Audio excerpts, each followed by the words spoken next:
Fala galera, eu sou Victor Butzloff e este é o primeiro episódio do Futebol em Contexto, um podcast de reflexões contextualizadas sobre o futebol. Eu estou muito feliz em começar esse projeto. Você está tendo a oportunidade de ouvir e assistir o primeiro episódio. Para mim, esse passo que eu estou dando representa uma grande conquista.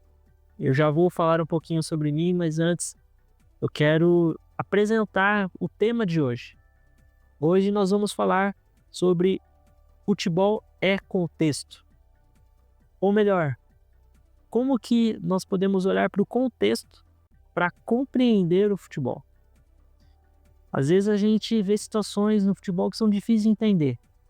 Algumas situações de derrotas, de vitórias, que parece que a coisa saiu do script.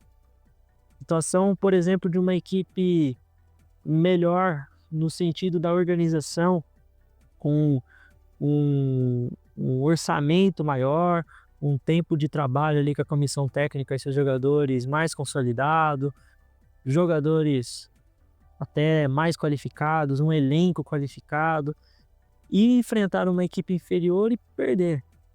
Ou quando duas equipes do mesmo nível se enfrentam, mas aí naquele jogo uma equipe se sobrepõe à outra, né? A equipe A começa o jogo muito bem, vai pro intervalo bem, volta bem e toma um gol no final e perde. São situações assim que muitas vezes faz a gente chegar à conclusão de que não tem como explicar o futebol é incompreensível mesmo, isso é o futebol e é isso, não tem o que a gente possa fazer. Eu acredito que realmente o futebol é complexo, tem situações bem difíceis de entender, mas a gente não pode pegar as perguntas difíceis e simplesmente tentar encontrar uma resposta simples para elas, uma conclusão, uma conclusão que acaba nos mantendo no mesmo lugar e não nos ajuda a aprender com isso. Então, quando a gente fala assim, o futebol é isso mesmo, não tem como explicar o futebol, ou isso é o futebol, a gente não está avançando na nossa compreensão. E aqui nesse primeiro episódio, né, que dá o pontapé inicial nesse projeto que eu estou começando, eu quero trazer uma ideia de como que a gente pode pensar, né, quais são os elementos que a gente precisa pensar para tentar entender as situações. Eu assumo que nem sempre a gente vai conseguir entender, mas eu acho que dá para a gente fazer um esforço maior. E é sobre isso que a gente vai tratar. Mas antes, eu quero só me apresentar para quem não me conhece.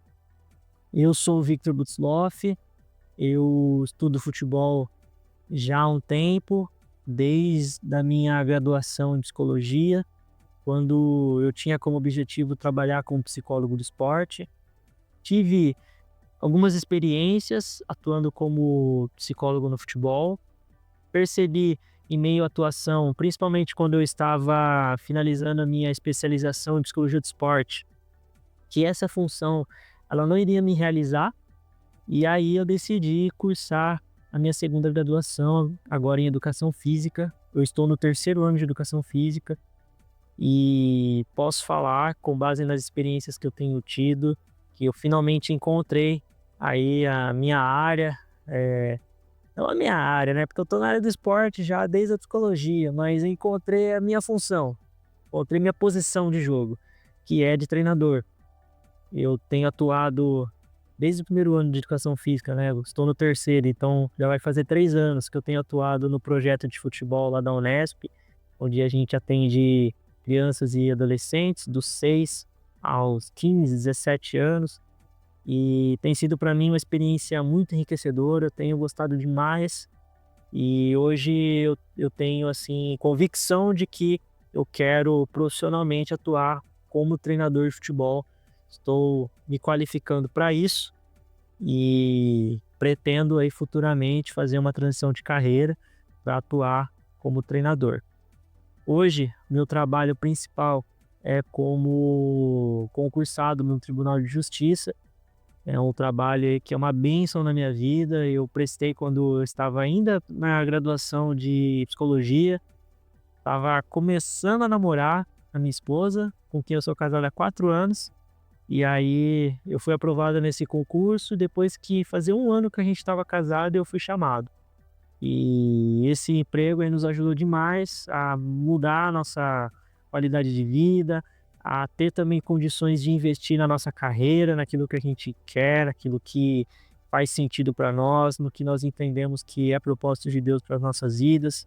E, então eu sou muito grato a Deus por esse trabalho, mas eu não escondo de ninguém. Eu tenho aí um projeto, uma, um plano de carreira que vai envolver futuramente essa transição, e eu vou atuar como treinador. Esse podcast é um passo importante que eu estou dando nessa direção, porque eu estava sentindo muita falta de falar sobre algumas coisas que eu tenho estudado. Eu gosto muito de ler, leio livros, leio artigos, e nem sempre eu tenho oportunidade de assimilar esses conteúdos, de conversar com profundidade com alguém sobre isso. Eu tenho sim conversas muito enriquecedoras com o pessoal lá na faculdade, lá na Unesp, mas eu tenho sentido falta de algo mais, assim, algo que me desafia, que me leva a ter que estruturar um conteúdo como se fosse assim um formato de aula mesmo, né, para ensinar, para passar para alguém. Então, a ideia desse podcast é que eu faça essa consolidação dos aprendizados que eu tenho tido, daquilo que eu tenho estudado, e ao fazer isso, eu estarei por tabela compartilhando também, passando para frente aquilo que eu tenho aprendido, aquilo que eu tenho refletido. E eu acredito que só essa ação, só esse movimento, né, de eu ter que parar, estruturar um roteiro, gravar um vídeo, né, falar sobre isso, já vai me trazer um desenvolvimento muito interessante. E como objetivos secundários desse podcast, eu tenho também a pretensão de contribuir de alguma maneira para aqueles que estão me ouvindo. Eu, eu não acho que eu estou na posição de ajudar tantas pessoas assim, mas aquilo que eu posso trazer, aquilo que eu tenho estudado, eu vou trazer, e eu espero que sirva para você, para quem aí tá na luta aí no dia a dia, né, estudando futebol, trabalhando no futebol, querendo se desenvolver como profissional no futebol, como atleta, como treinador. Eu espero que, de alguma maneira, esses conteúdos aí contribuam para a sua vida e para o seu trabalho. Então vamos lá. O contexto no futebol.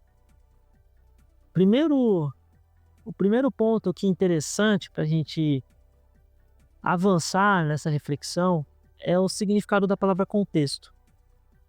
A palavra contexto, ela tem origem no latim contextus, um termo que significa reunião, conjunto, sucessão, que vem de um verbo que significa entrelaçar ou reunir tecendo.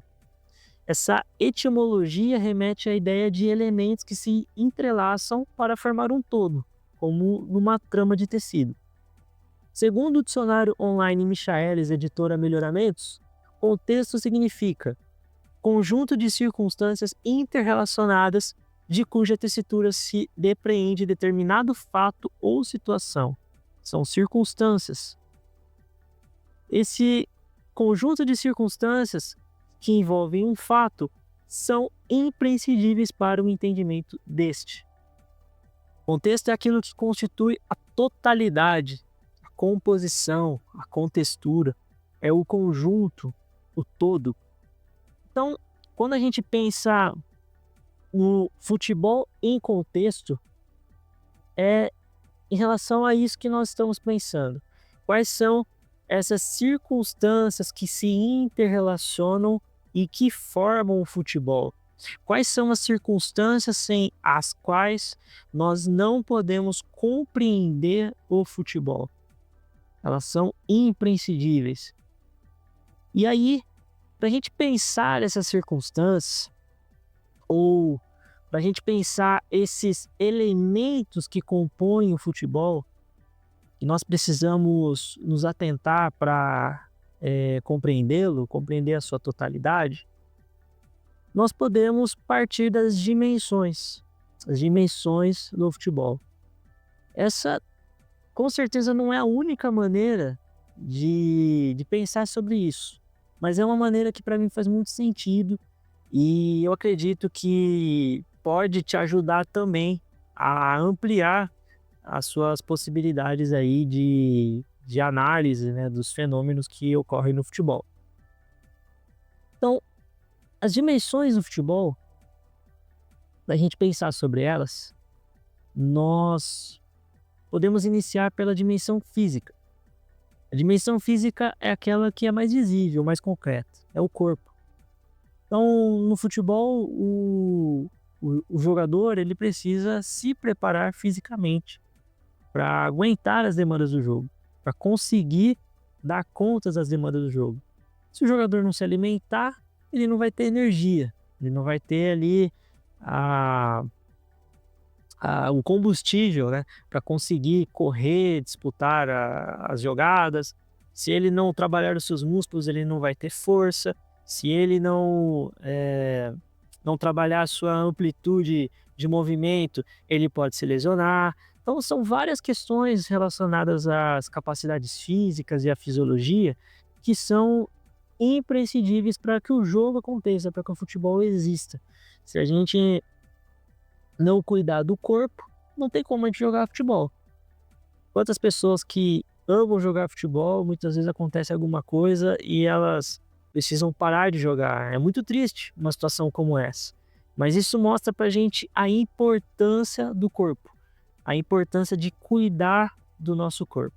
Sem um bom funcionamento fisiológico, não tem como a gente jogar futebol, pelo menos da maneira mais convencional. E aí a gente tem a dimensão técnica.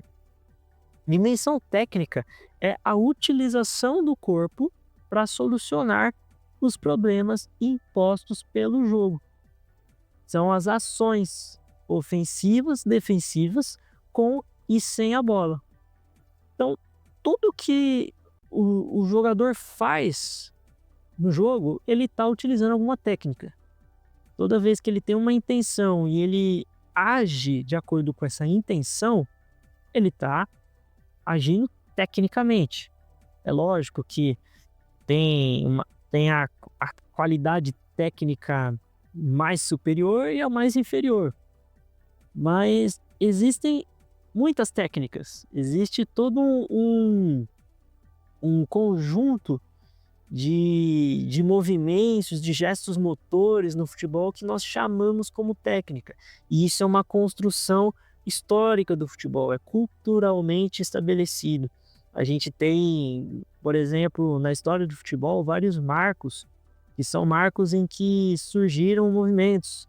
Então, jogadores que ficaram conhecidos por determinado movimento, determinado drible, a maneira de solucionar ali aquele problema do jogo, são jogadores que contribuíram para a evolução da técnica no futebol. E é interessante perceber que uma prova, né, do quanto que a técnica é culturalmente estabelecida é a diferença que há, inclusive, nos nomes e até nos significados de alguns movimentos. Você tem, por exemplo, aquele drible no qual a gente passa a bola por baixo da perna do adversário, dependendo do lugar, aquilo vai ter um nome. Então você pode chamar de caneta, de gaia, de rolinho, e tem outros nomes e nem vem na minha cabeça, porque na minha região, né, no estado de São Paulo, onde eu moro, é mais comum falar um desses três. Então veja, né, como que a técnica é importante e como que ela se desenvolve de uma maneira especial em cada lugar.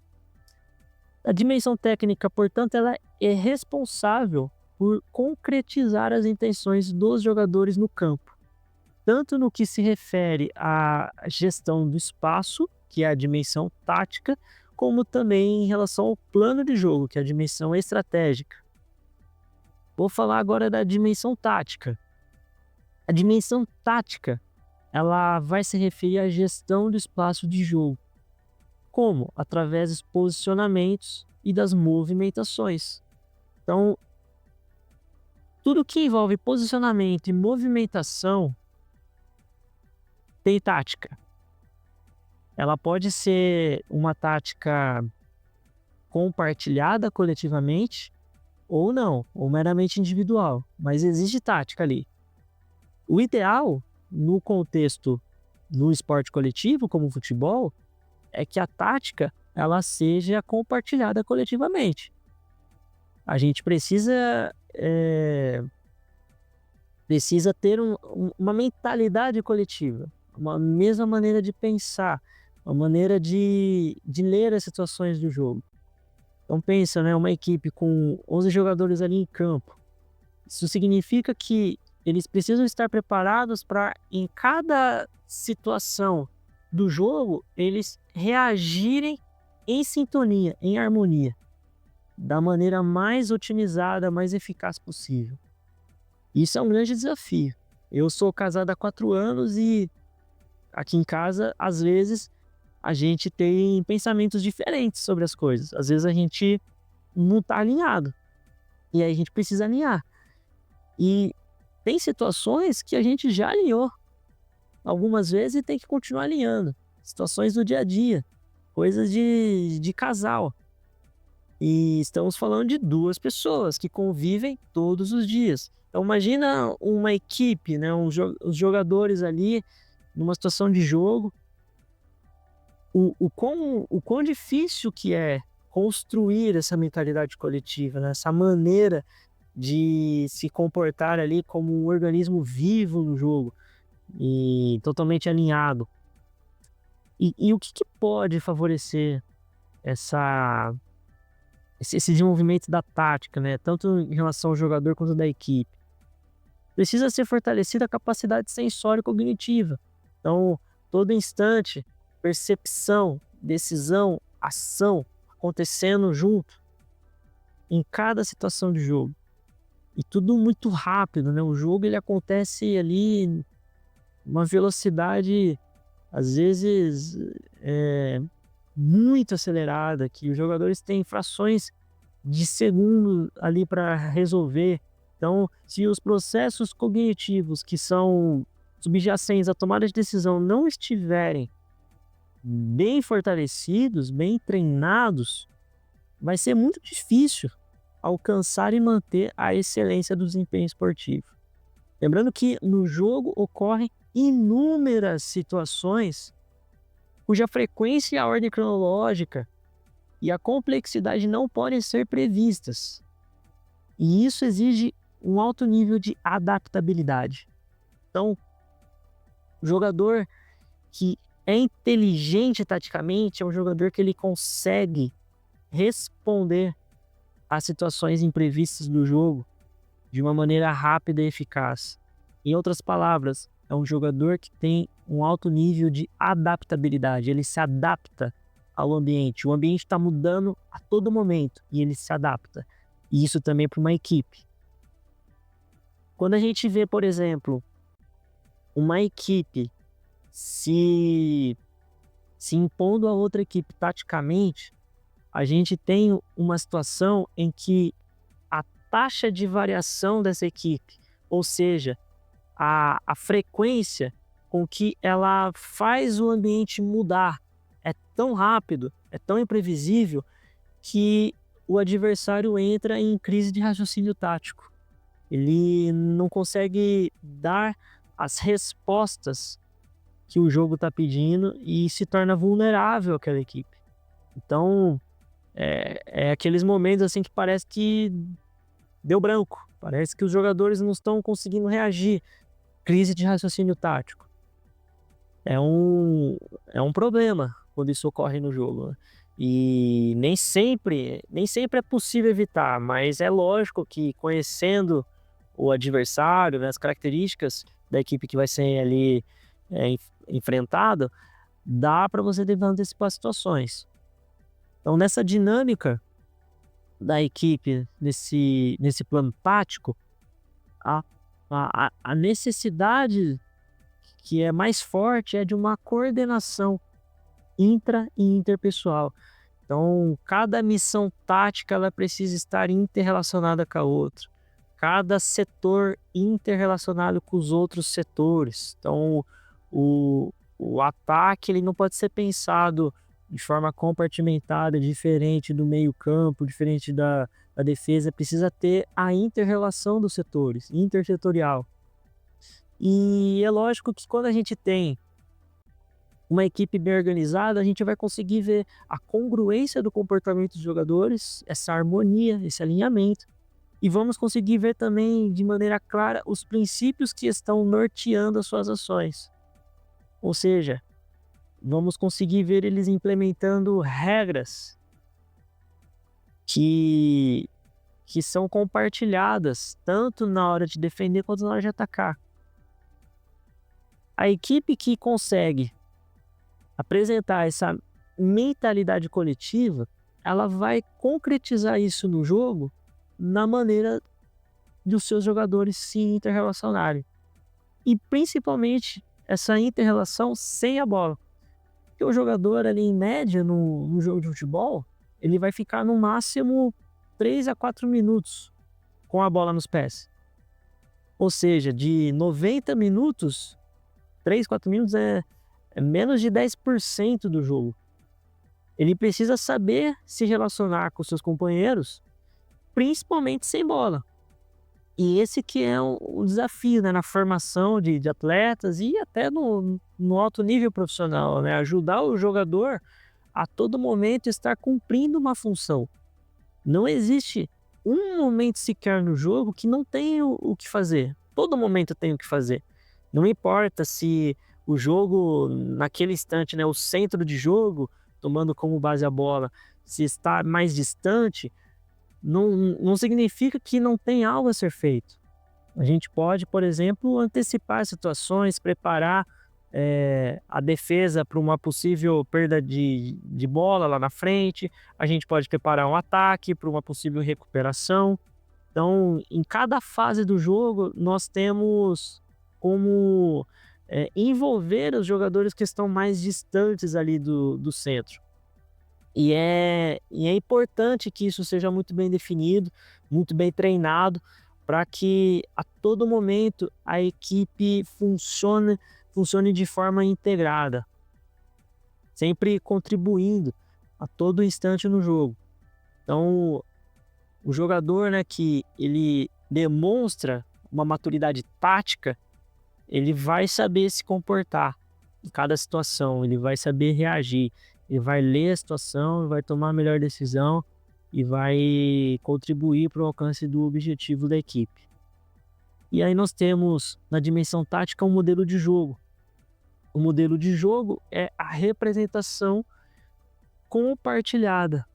É aquilo que vem na cabeça de todo mundo quando se fala, por exemplo, de um contra-ataque, de um ataque organizado, de uma defesa em bloco alto, bloco baixo, enfim.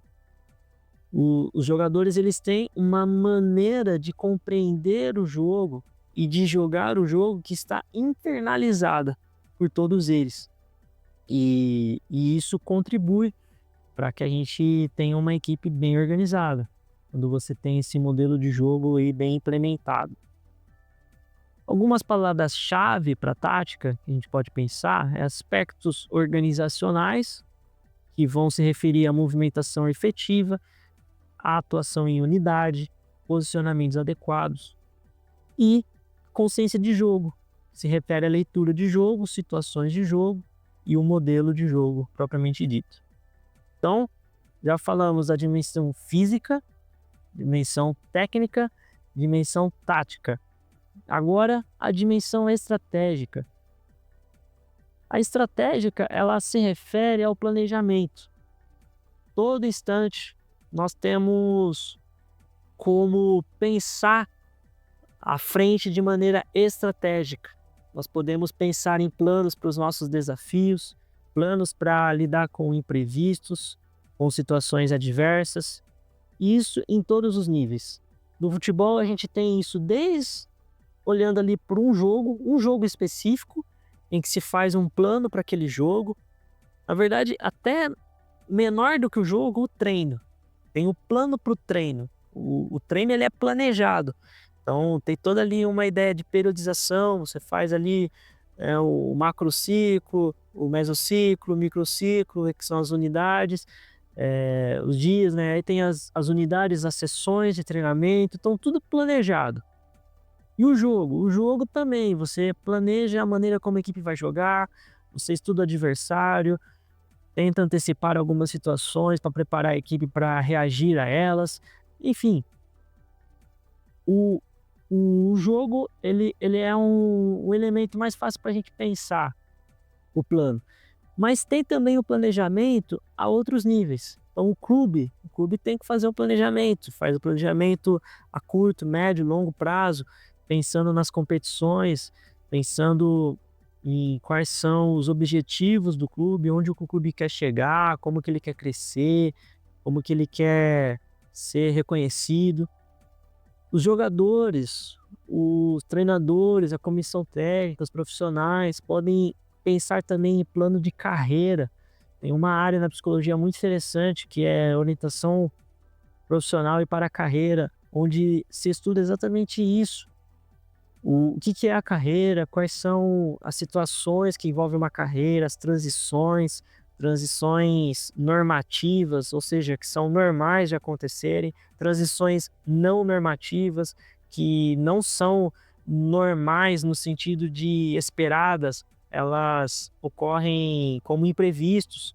No atleta, por exemplo, a gente tem a lesão, a gente tem uma fase ruim que o atleta não consegue performar tão bem, uma situação de uma oportunidade para jogar em outro país, jogar em outro estado. São questões assim que vão mudar na carreira, que vão não somente mudar a carreira, mas vão influenciar a vida da pessoa. E tem como você se preparar para isso também. Então, veja só, né, a dimensão estratégica, ela vai envolver todas essas questões. A gente sempre buscar entender quais são os nossos recursos, ou seja, aquilo que contribui para o alcance dos nossos objetivos, quais são as nossas possibilidades, quais são as nossas virtudes, nossas limitações, aprender a ver isso em nós e nos outros também. Reconhecer tudo que pode influenciar não somente um jogo, uma competição, mas também uma carreira, uma vida e tentar antecipar, né? Por quê? Por que planejar, né? Por que desenvolver estratégias para a gente antecipar situações adversas, situações problemas. E ao fazer isso, nós estamos otimizando o nosso tempo, a nossa energia, aumentando a eficácia da nossa solução, facilitando, né, a tomada de decisão, evitando que a gente tenha que lidar com situações difíceis sob pressão, em momentos de alta demanda cognitiva e emocional. Então, pensa só, né, num jogo. O, o jogo começa e aí o time já toma um cartão vermelho, já perde um jogador, fica em inferioridade numérica. Se o treinador não, não antecipou isso no plano de jogo, olha só, ele vai ter que lidar com isso ali na hora. É muito mais difícil. É muito mais complicado ali no calor da partida a gente ter que resolver uma situação como essa. Ou um pênalti para o adversário, um gol sofrido no começo, enfim. São muitas situações adversas que podem acontecer, tanto num jogo específico como numa competição ou numa vida. E se a gente consegue antecipar, desenhar planos, ter ali muito claro como que a gente poderia lidar em relação a isso, né, da melhor maneira, a gente pode ter a possibilidade de responder melhor, otimizando o nosso tempo, a nossa energia, enfim. Planejamento estratégico é de suma importância. A dimensão psicológica. Dimensão psicológica vai tratar de tudo que de tudo que envolve os aspectos mentais de representação da realidade, os significados da realidade, pensamentos, normas, crenças, valores, aspectos emocionais, cognitivos, comportamentais, morais, espirituais, é o que nos torna humanos. A dimensão psicológica, ela torna possível a união de todas as dimensões do futebol. É através da dimensão psicológica que a gente consegue pegar as dimensões e uni-las de forma coesa, integrada. Então veja, né, se a gente não está bem emocionalmente, se a gente está passando por uma situação difícil em que a gente não consegue lidar com as nossas emoções, ou a gente não consegue gerenciar os nossos pensamentos, fica muito difícil fazer qualquer coisa. Fica difícil a gente cuidar do nosso corpo, fica difícil a gente pensar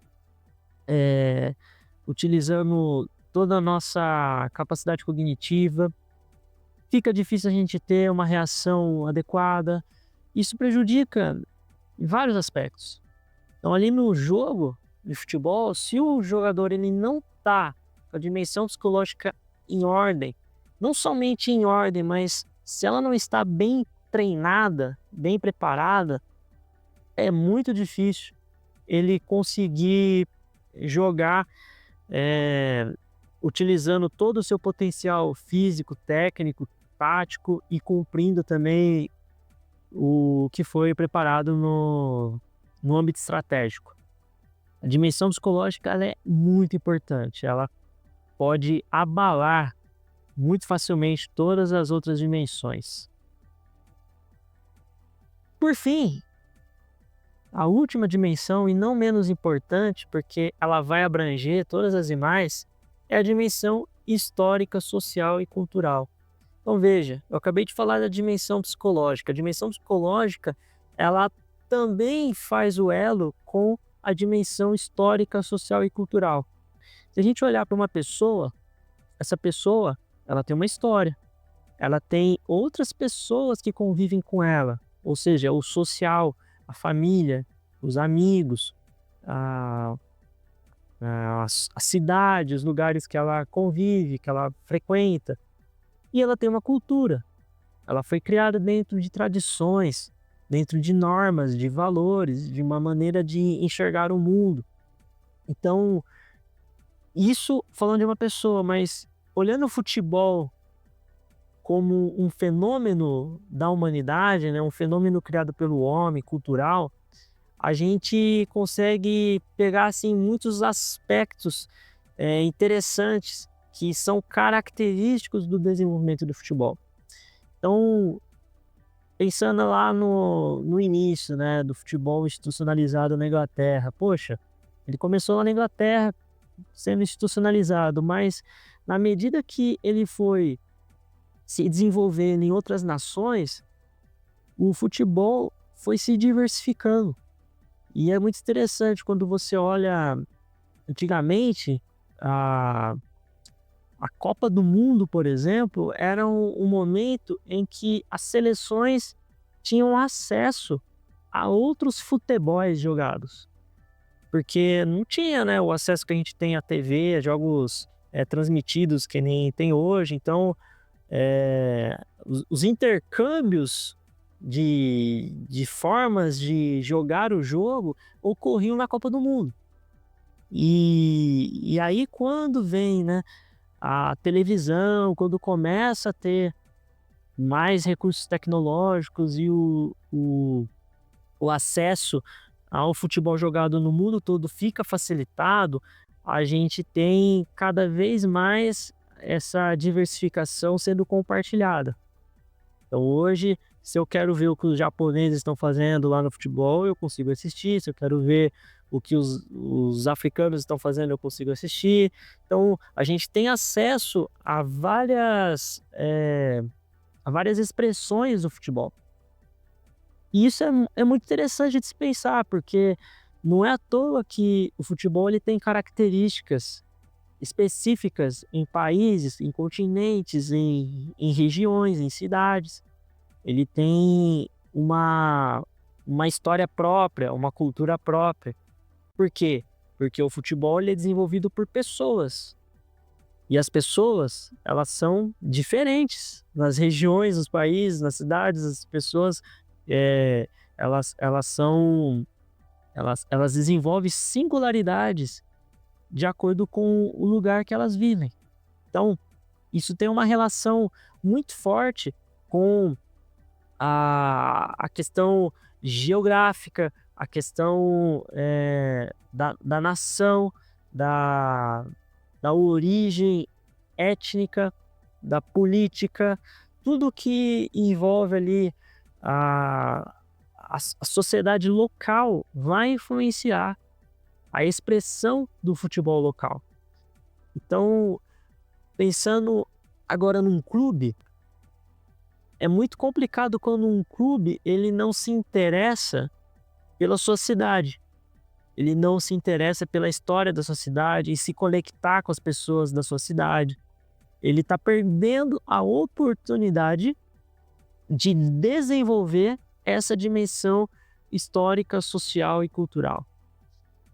E quando a gente olha para um jogador chegando num clube, ele precisa aprender a entender isso também. Jogador, treinador, né, qualquer profissional, quando ele chega no clube, ele precisa aprender a ler os códigos daquele clube. Qual que é a identidade? Quais são os símbolos, os significados? É lógico que os clubes eles vão passando por ressignificações, mas é a partir dessa primeira leitura, dessa primeira assimilação histórico-cultural que você pode se conectar.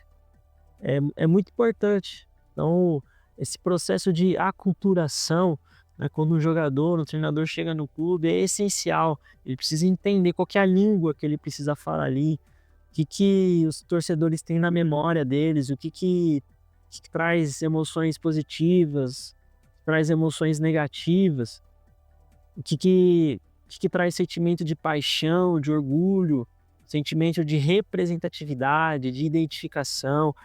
Tudo isso pode potencializar ou dificultar o trabalho, se não for bem utilizado. Então veja a importância da dimensão histórica, social e cultural.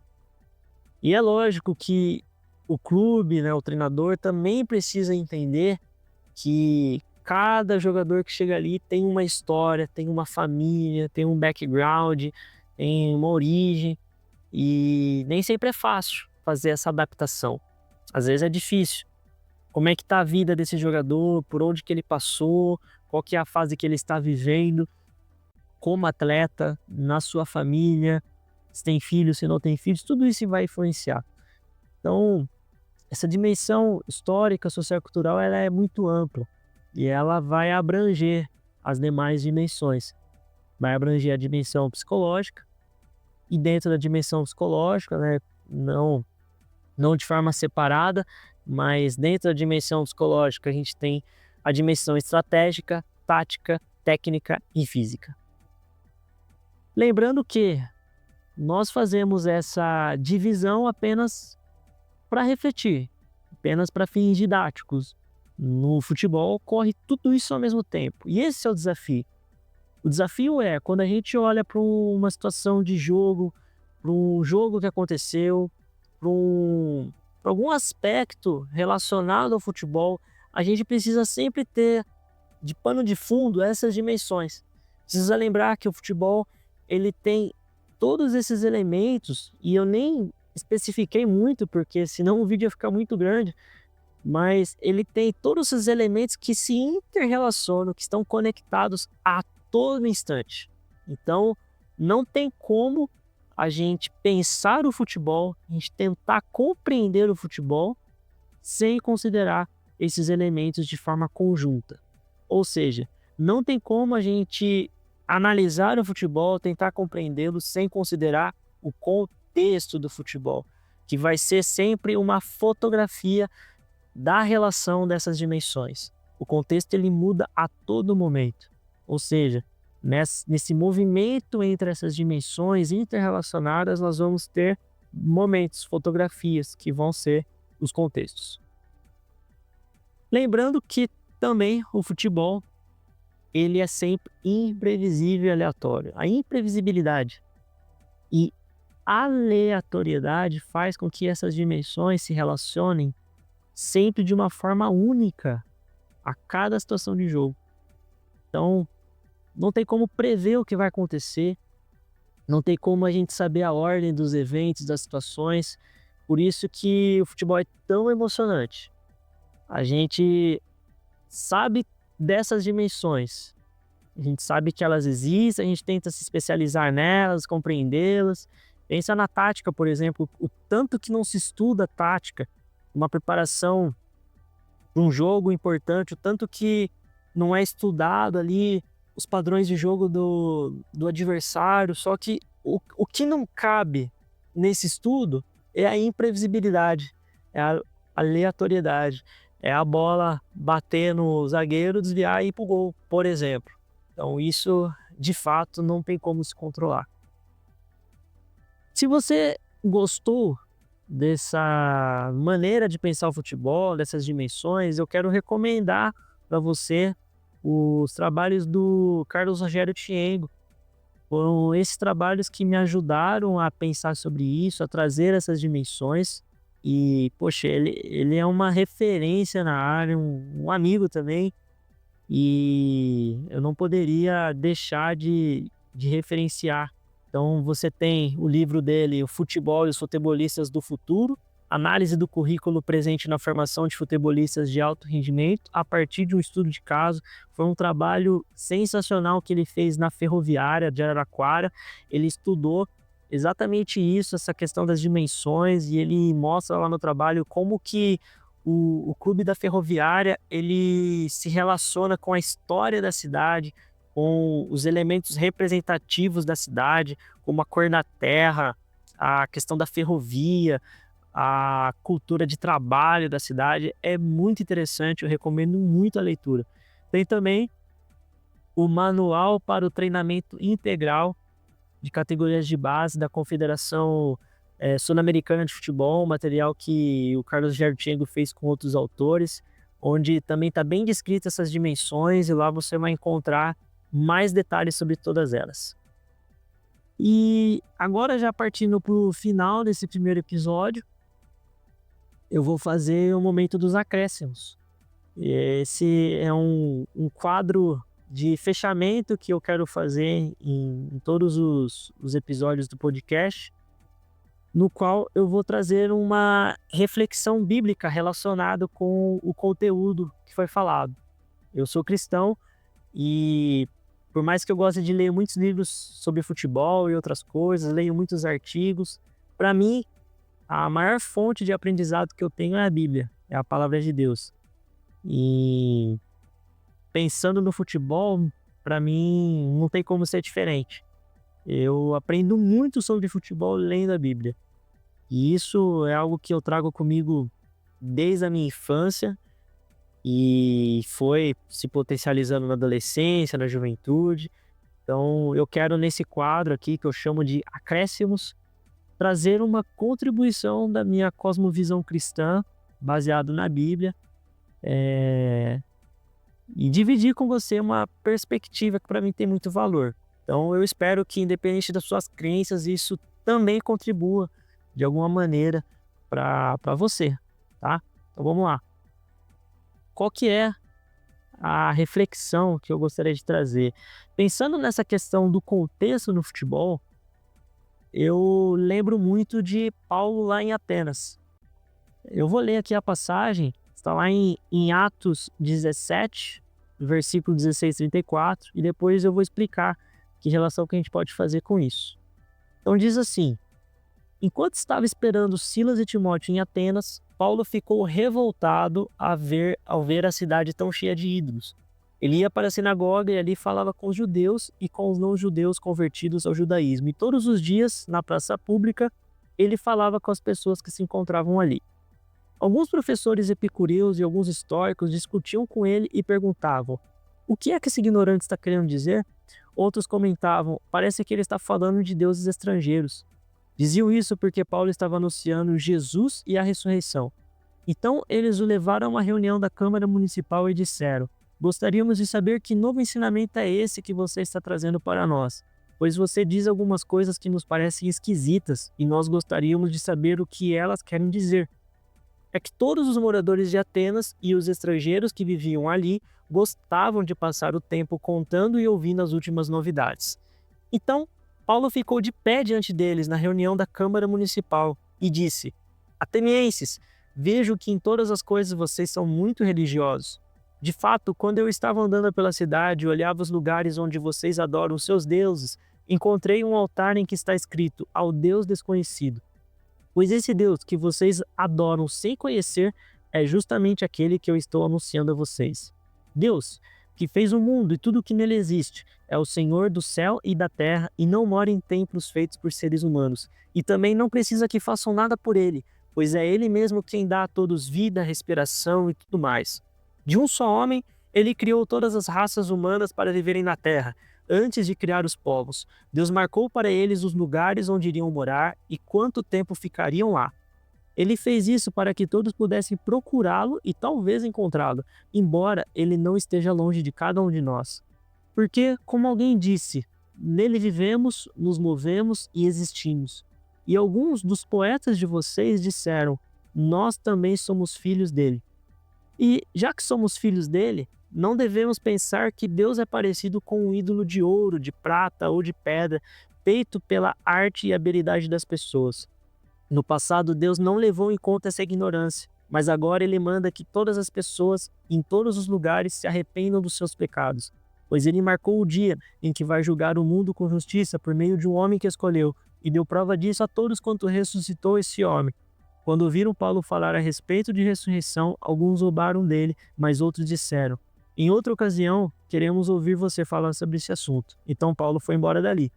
Mas algumas pessoas creram e se juntaram a ele. Entre essas estavam Dionísio, que era membro da Câmara Municipal, uma mulher chamada Dâmaris e mais outras pessoas.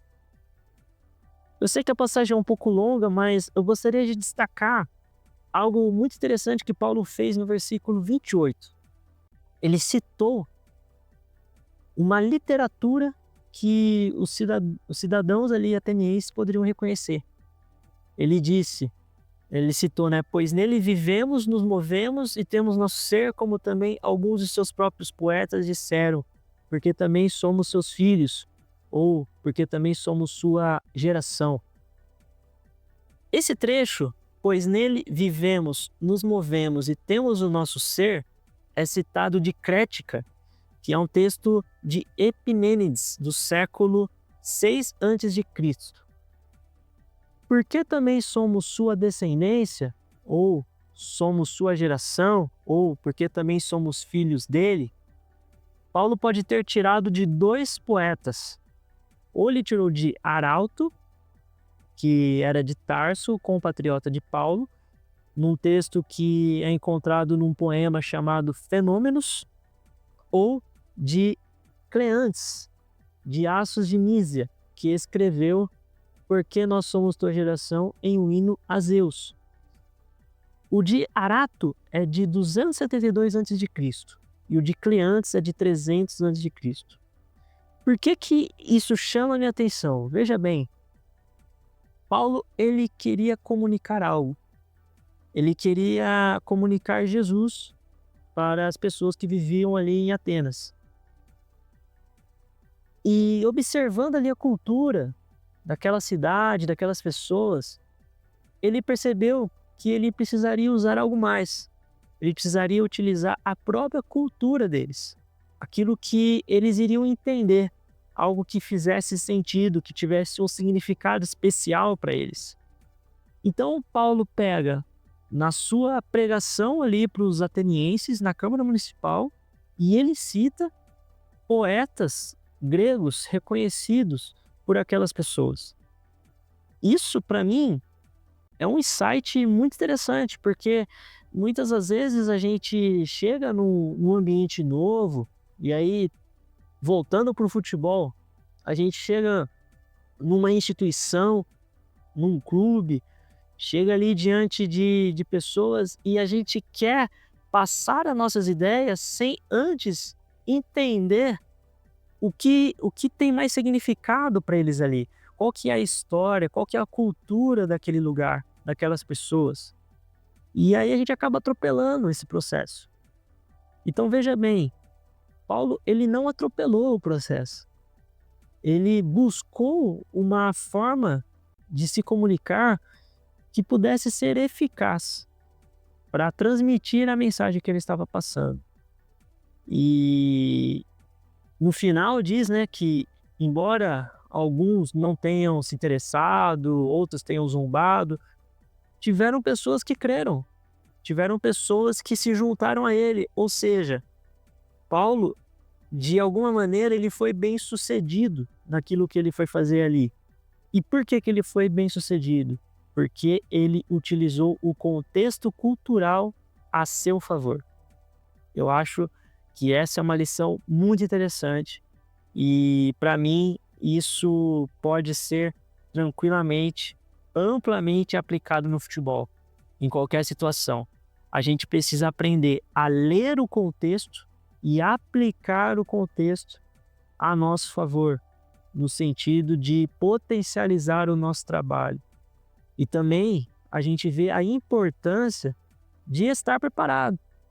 Se Paulo ele não tivesse ali uma boa condição de estudo, e nós sabemos por outros escritos na Bíblia que ele era um cara letrado, um cara que foi muito bem formado, ele não iria conseguir fazer isso. Então, daí a importância da gente se preparar, da gente ampliar a nossa possibilidade de se adaptar a diferentes lugares, diferentes pessoas, instituições, contextos, para que a gente consiga fazer isso da maneira mais rápida e eficaz possível. Pessoal, é isso que eu gostaria de trazer hoje. Eu espero que tenha feito sentido para vocês. Espero que vocês tenham gostado. Eu gostaria, dentro da sua disponibilidade, de receber o seu feedback. Então, se você puder, por favor, me manda seu comentário. De alguma maneira, transmita para mim aquilo que você sentiu enquanto você estava ouvindo. Se você tiver alguma crítica, por favor, faça. Se tiver alguma sugestão também de conteúdo, pode mandar. E uma maneira legal de você incentivar o meu trabalho, além de mandar aí o seu comentário, é você reagir a esse vídeo, a esse podcast, dando aí uma curtida, se inscrevendo, compartilhando para alguém. Isso com certeza iria me motivar muito e eu acredito que assim você poderia estar também retribuindo a todo esse empenho, esse conteúdo aqui que eu elaborei com tanto carinho para você, para te ajudar, para te abençoar de alguma forma. Então, eu espero te encontrar no próximo, eu espero que você esteja aqui comigo na próxima vez e vamos lá. A gente se vê no próximo Futebol em Contexto. E lembre-se, nós somos mais do que vencedores naquele que primeiro nos amou. Não esqueça disso. Em Jesus, você já venceu. Beleza? Forte abraço, Deus abençoe e até a próxima. Falou!